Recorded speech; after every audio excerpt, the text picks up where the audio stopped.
Hey everybody, it's Famine from Famine Studios. Today we're gonna make Groot look more like Groot. I picked up this 3-pack from the new Guardians of the Galaxy movie. They were on clearance. Just giving the figure a wipe down with some isopropyl alcohol and starting off with Apple Barrel Black. I chose these paints because they're easy for anybody to use, and you're just gonna coat the whole figure in black and then switch over to the first Apple Barrel Brown that I'm using. I went with a bigger dry brush here, and I'm just hitting all the high points on the figure. Dry brushing is essentially you take a paintbrush, you put pigment on it, just like I did there, and then you tap it to, or brush it on a paper towel to remove the majority of the paint, leaving only a little bit of pigment, and you just let the brush kiss the high points of the figure, and you do this in layers, and it brings out the detail. You can see here I'm just going over it again and again, letting it creep up on it. I don't want to overwhelm anything, and also doing the dry brushing, as you can see, lets the black reside in those cracks and deep crevices, making shading. And now I'm switching it up to a lighter color. You always work darkest to lightest, unless you don't. And in this case, I'm using terracotta, which is another plaid product. And on this next step, I back off just a little bit more, a little bit less with that dry brush, hitting all the high points, making sure that I'm not ignoring areas underneath the arm, on the back. I want to make sure that this figure has a bit of a uniform look before I go in later and add some changes that make it more unique. This allows it to stand out against that kind of dirty tea-colored plasticky figure that we had before. We want this to look nice. There's no reason with a sculpt that good that it can't have good paint. Here we are using folk art linen, and before that I just clean off my palette because I don't want to pollute it with any of those other browns. And this is the lightest bit I'll go. I just gently bring that brush over all the high points and pick them out. And I really do take my time. You'll see me go over the areas a few times over and over, and it's like really starting to look nice. And you'll see here on occasion I check it in the camera just to see if the camera's seeing what I see, because at the end of the day these figures are going to get photos taken of them, and I want them to show up nicely on film. So here I've cleaned off my palette again, and I've switched to Folk Art Hunter Green, and at this point I get to a smaller brush and I'm taking that pigment off, and now I'm starting to pick out areas like the shoulder pads. His bicep muscle, essentially, but it looks like armor on Groot.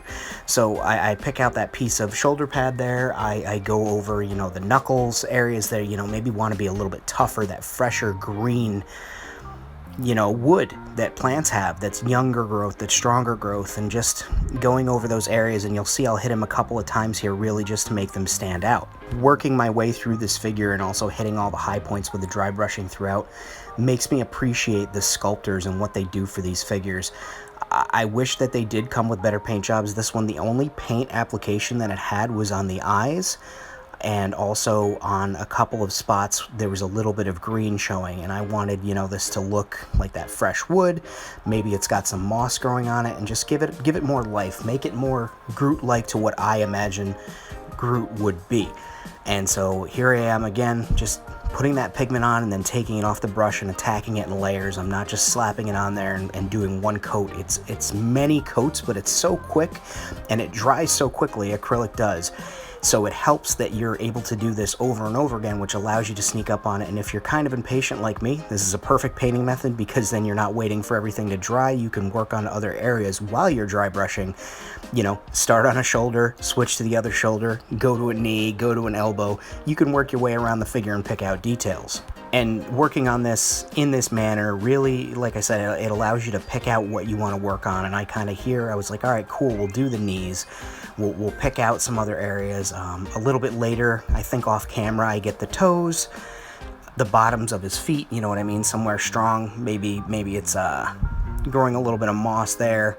Some of those shoots that are on his body, I just went over and picked those out, and really kind of brought some green plant life to him. Groot does have little plants and offshoots and things like that, and he's not just a brown tree. He's a walking, living being, and I thought adding a little bit of color would stress the liveliness of it. And I also did a little bit on his face to call out the details and call out the sculpt, and I think I did a really nice job. I make sure that I get, on the back of the figure, they went ahead and they gave Groot, the designers, they gave him these amazing points on his body that kind of mimic human anatomy, but also give you that superhero comic look.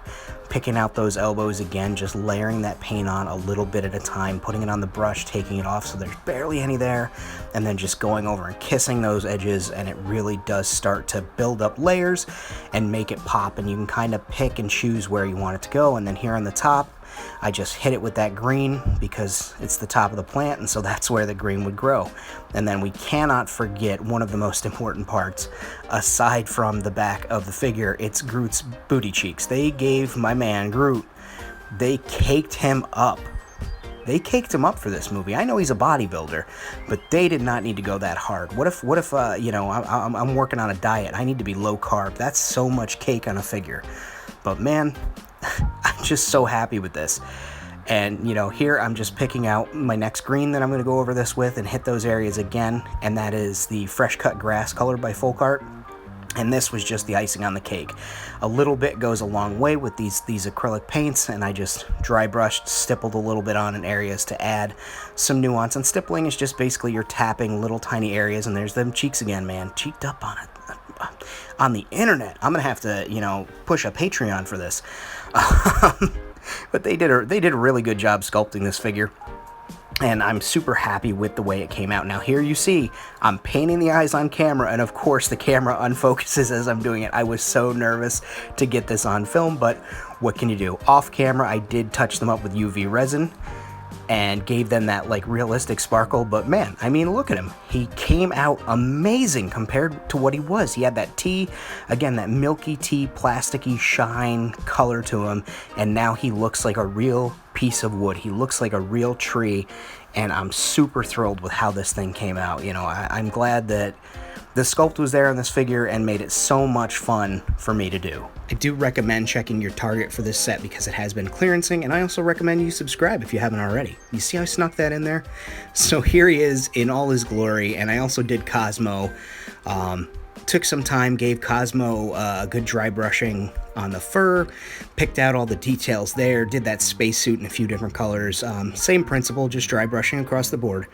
I gave Cosmo some wings, some like eyeliner wings, to indicate that this Cosmo is female, like in the movie, but also is an homage to the original Russian cosmonaut dog, who was a girl. So that was the easiest way that I could do it without thinking of like a pink bow or something like that, and it's comic booky science fiction, so dog can have winged eyeliner. And then I have the Amplosaurus here from the Jurassic World line.